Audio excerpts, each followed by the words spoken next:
Okay. Oh. Hi, I'm Mahmoud. I'm Phil. And today we are trying to film a follow-up video to this or that. Basically, we ask each other X or Y, and we try to come up with an answer and explain ourselves. This is an interrogation. If you have any questions, please leave them down below in the comments. We'll pick them up for the next video and we'll get right to them. The more divisive the question and the more hate baity, the more likely we'll take it. Anyway, in all seriousness, All right. let's start. Should I start? This Yes, is gonna please. Be a short one. Okay, go ahead. Okay. So, for you personally, songwriting and influence-wise, Slipknot, Iowa or self-titled?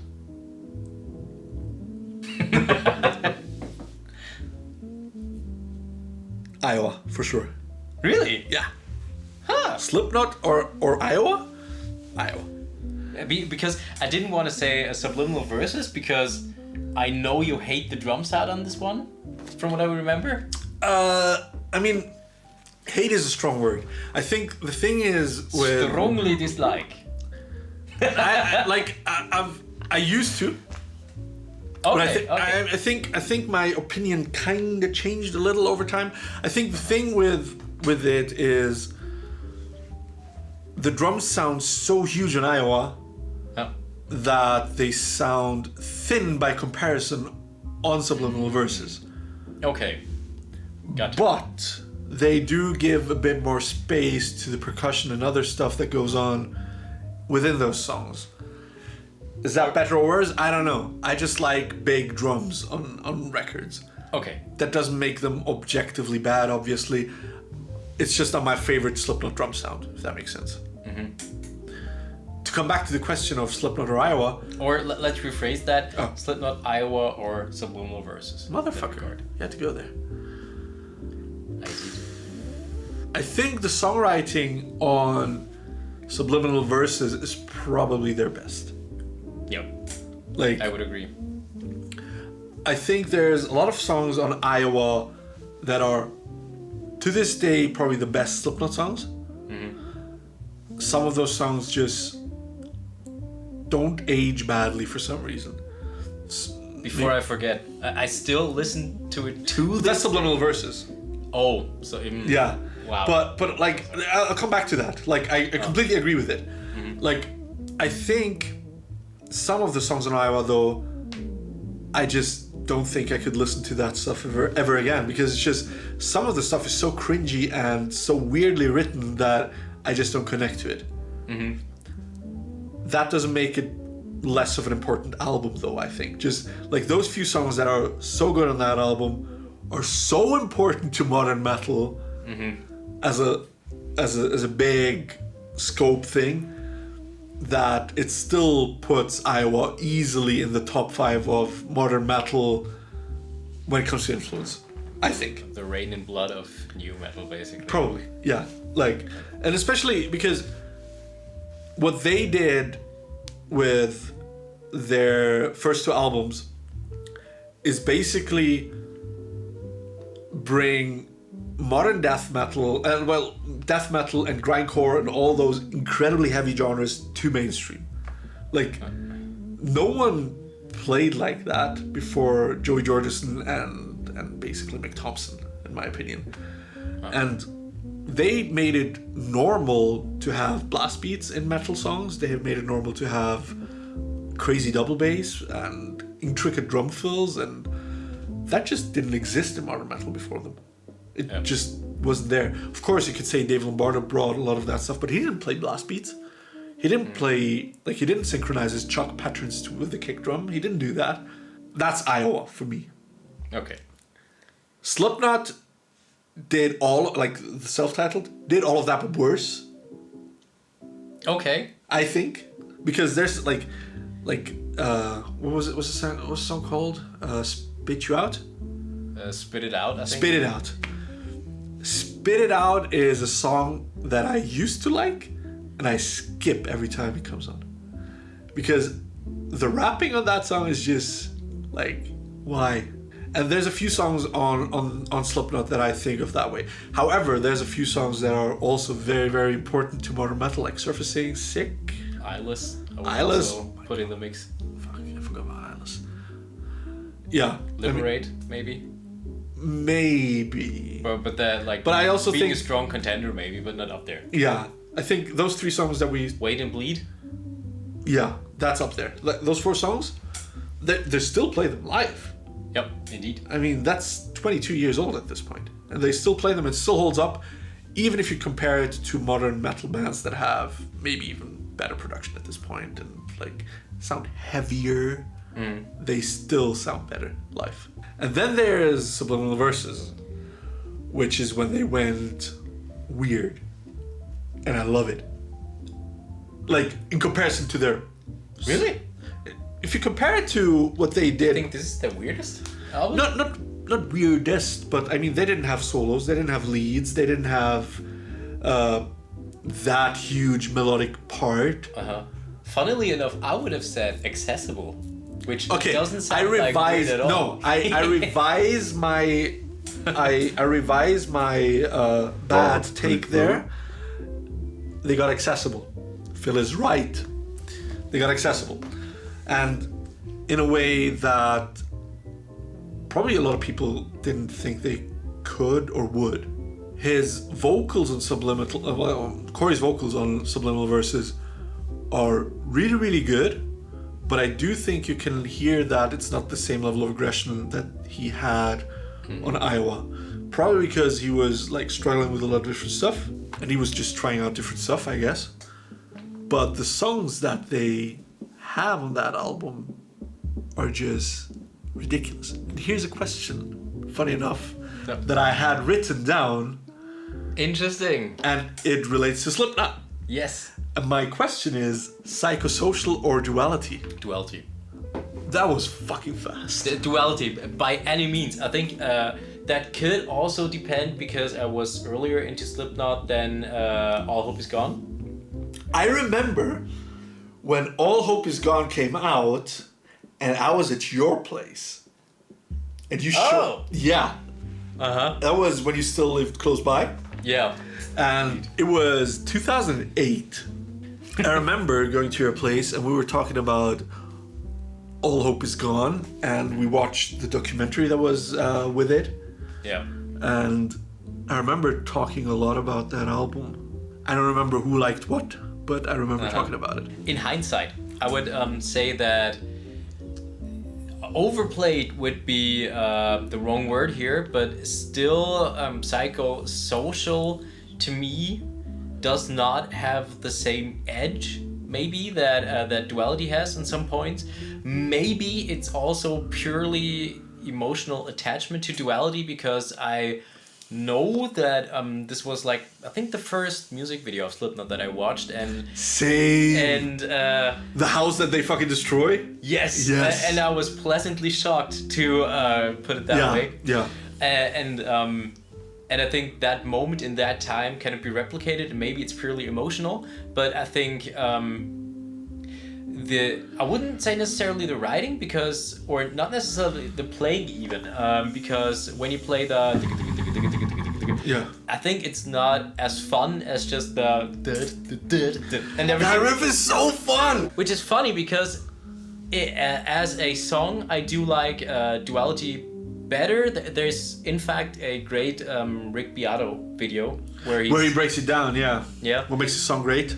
Yeah, where there's layers, even with Sid having scratches in certain parts to accentuate the downbeats and everything. Downbeats, I think it was downbeat. I think so. But and the break where he's going like oh my God, is insane. And everything, and the way they bring it back in the end with basically something that was very much utilized in breakdowns in metalcore later on, in my opinion. But the way he whispered there, they brought it back. That just has. That is proto metalcore at its best. Yeah. Like so much influence was drawn from that way of bringing the breakdown again at the end of the song. Fuck, I do it. Like it's that good of a technique Yeah, that I yeah, think yeah. every metal band that has used it to some extent probably has made their song better. And then coming back to Psychosocial, there are I mean, the song's great as well. I just don't think the chorus for me personally is strong on an equal level. Yeah. And the drum break they have in there, the da-dum, da-dum, da-da-da-dum, I think that is something that I think they did better on... Subliminal? Blister exists? Yes, exactly. And that's why I would definitely prefer Duality.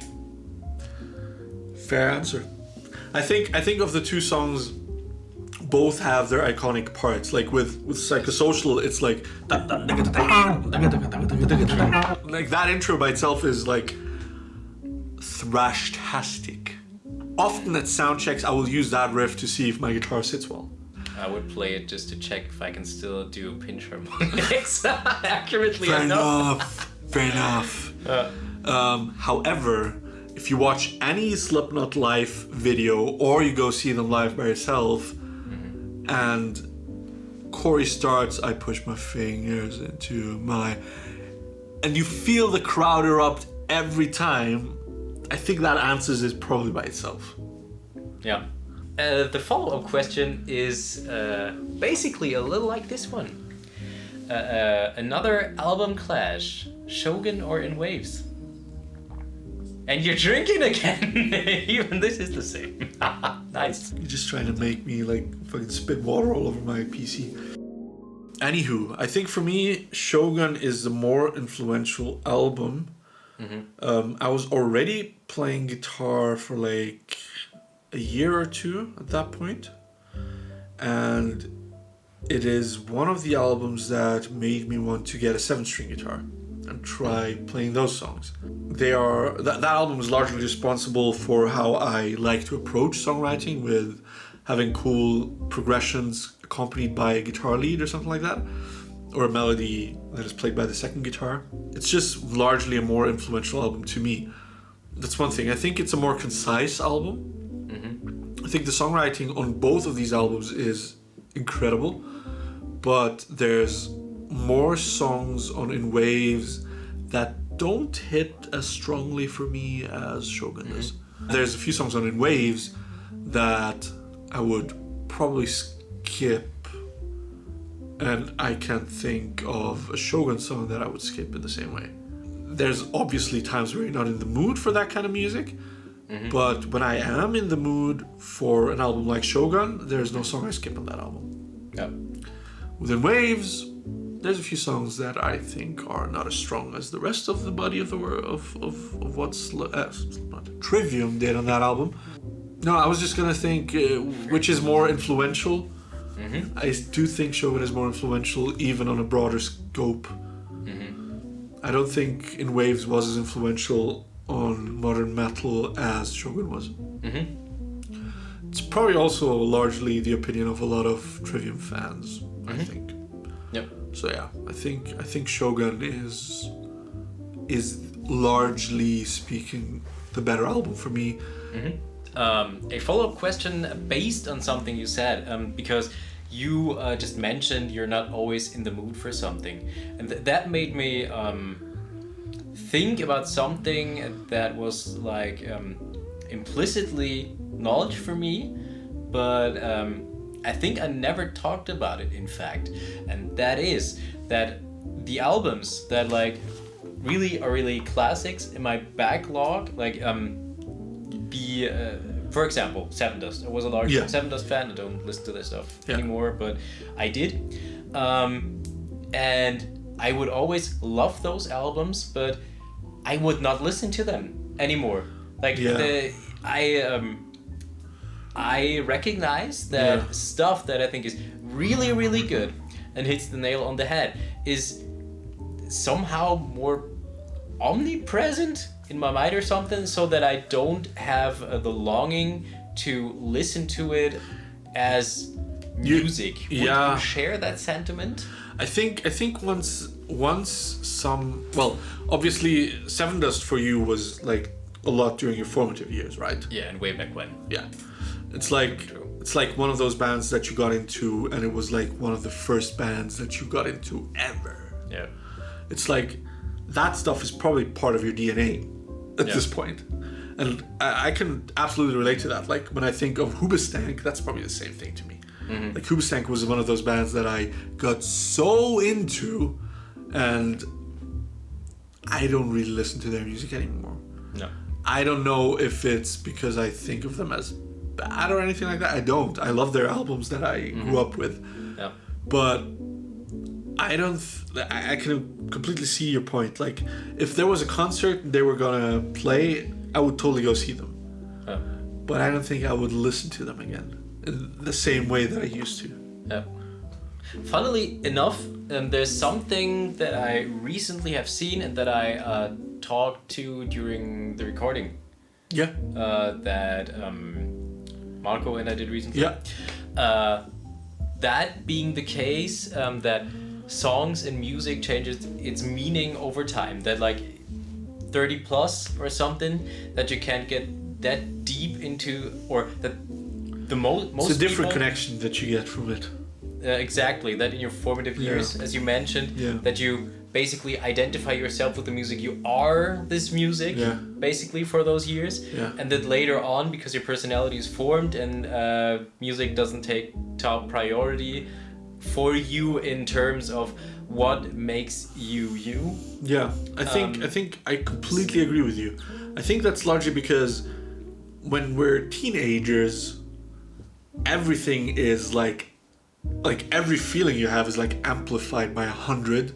Yeah. And there's hormones and there's new shit going on with your body, and there's new feelings towards other people that you didn't know could be possible and shit like that. And then there's music, and somehow the person that's singing is somehow saying something that you relate to, and nobody else in the world feels like you, so that like that person immediately understood me. After a certain point, if another person brings that same message to you, you've already heard it, you've already lived it, and it's like you're kind of done with that. And there's no way that new music could touch you the same way, because you're just not as vulnerable, I guess. Yeah. Like after a certain point, you just stop being the same vulnerable teenage emo head, I guess. Yeah, plus I think you're more settled. I think you've had more time, and time being really time, to get to know yourself better and to form your character. Yeah. During these years, and you don't need something external, that being music, in that aspect, to validate you. Yeah, that's a good point. Yeah, the validation. Funnily enough, the first band that came to mind when you with your description was My Chemical Romance. For really? Many people, not for me necessarily, but I think many people felt about My Chemical Romance exactly that way. Yeah, I think we're gonna leave it at that. Yes, indeed. It was fun. This was really fun, and again, if you have any questions that we should discuss, even if it's just on a larger scale, leave them down below. Leave them down below in the comments. Words is hard. And I've been Mahmoud. I've been Phil. And we'll see you next time.